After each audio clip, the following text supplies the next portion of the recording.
La Marine royale canadienne est une force peu connue par le public francophone, ses intérêts maritimes étant centrés sur l'Arctique, sa politique de déploiement militaire à l'international est tout aussi discrète que permanente. Elle est capable de déploiements lointains et sur le long cours, sa colonne vertébrale repose sur les frégates de classe Halifax, connues aussi sous le nom de City en rapport avec leur nom de grande ville canadienne, et il n'est pas rare de rencontrer dans les zones de tension maritime mondiale ces frégates au pavillon d'érable. Un besoin national. À la fin des années 70, la marine canadienne désire continuer la politique de mise en service de bâtiments de conception nationale et s'affranchir d'une partie de son héritage britannique. La priorité de la marine royale de l'époque est de disposer d'une force anti-sous-marine crédible à l'heure où les sous-marins soviétiques patrouillaient dans le domaine des Canadiens. La commande des 12 unités est passée entre 1983 et 87, bâtiments aux cours modernes, leur construction par St. John Shipbuilding est rapide et l'admission au service actif se fait sur un laps de temps réduit de 1992 à 96.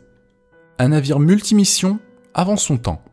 Des proportions standards pour une frégate, 134 mètres de long pour 4770 tonnes, l'équipage reste tout de même nombreux, mais est justifié par le plus faible degré d'automatisation de son époque de construction. 225 personnels répartis comme suit, 22 officiers, 61 sous-officiers et 141 hommes du rang qui sont déployés jusqu'à 17 000 km avant ravitaillement en carburant, même si l'on préférera toujours un RAM, ravitaillement à la mer, ou une escale distrayante pour ne pas aller jusqu'au niveau bas des soutes. La propulsion. Sa propulsion est de type CODOG, Combined Diesel or Gas, et assurée par deux turbines à gaz LM 2500 d'une puissance totale de 46 000 chevaux, connues par la Marine nationale car équipant les FREMM de classe Aquitaine.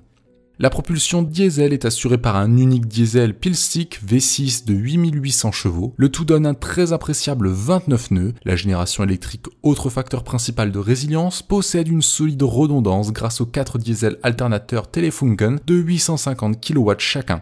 Les gaz d'échappement de ces différentes installations sont rejetés et dilués par une cheminée inclinée, permettant une réduction de la signature thermique et de la serre, surface équivalente radar. Ces propulseurs sont dotés du système Prairie Masker de réduction de bruit rayonné.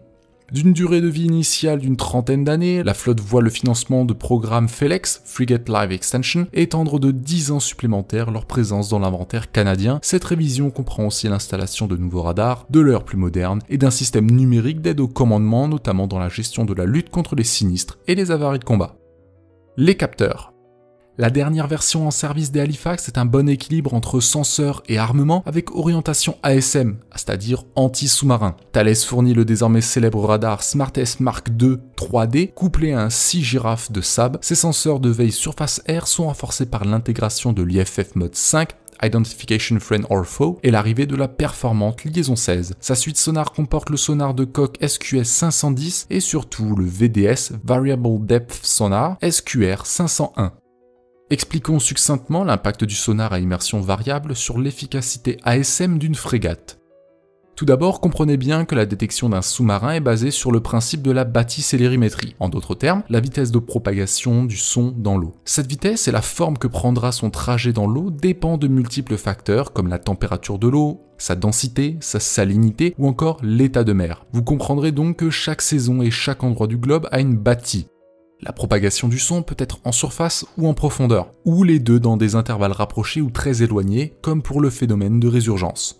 Le sous-marin adverse se cachera entre des zones de détection en changeant son immersion et la distance séparant les navires. Votre sonar de coque ne balayera qu'une partie limitée de toutes les possibilités acoustiques. Vous serez en mesure de détecter peut-être à 15 km, mais vous ne trouverez pas l'adversaire dissimulé à 6 km. Le sonar remorqué permettra de rebattre les cartes. Bien que votre immaculée frégate Calgary sera limitée en vitesse d'écoute, le changement d'immersion de votre sonar vous révélera des zones acoustiques plus vastes, rendant beaucoup moins viables les stratégies initiales du sous-marinier qui pensait faire la tombe en immersion profonde.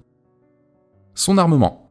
Se fondant dans la silhouette basse d'une Halifax en plage avant, le canon de 57 mm Mark III au carénage furtif de l'industriel Beaufort, ce calibre plus faible permet une cadence de tir rapide de 220 coups par minute pour une portée maximale de 17 km. La lutte anti-navire est assurée par 8 RGM-84 Harpoon Block 1C, délivrant une charge militaire pénétrante de 222 kg à 140 km. Quand la réplique de cette salve arrivera, la défense sera assurée par 16 cellules VLS du lanceur Mark 48 équipé d'Evolve C Sparrow Missile et en dernier recours du canon Phalanx, positionné sur le hangar hélico.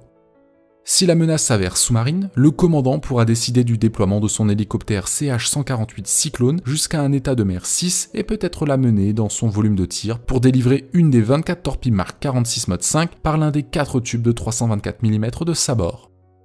Ces déploiements.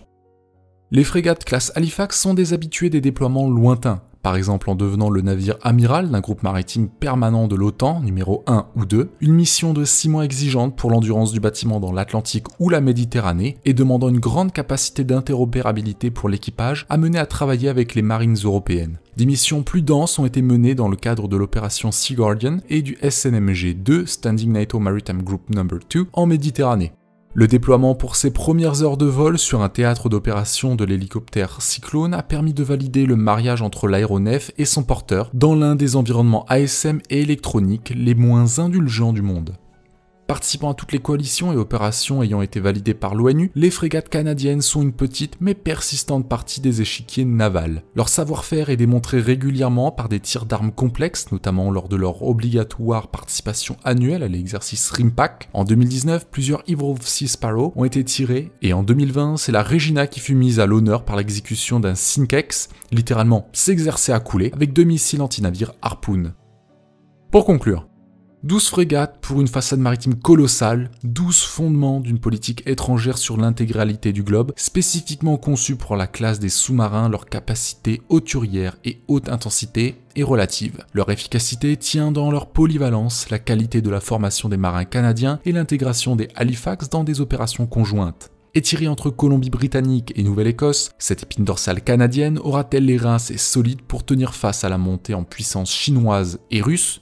Si le Canada veut conserver sa souveraineté maritime, il est temps de muscler le jeu.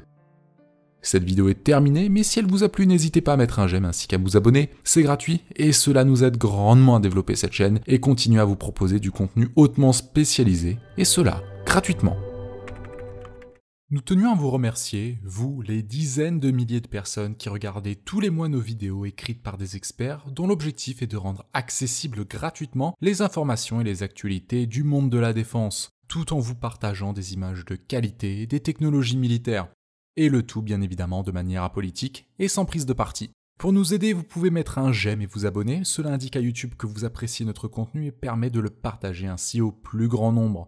Et si vous souhaitez contribuer au développement de la chaîne et assurer que notre contenu reste gratuit et accessible au plus grand nombre, vous pouvez faire une donation, aussi petite soit-elle, garantissant ainsi notre neutralité et notre indépendance économique.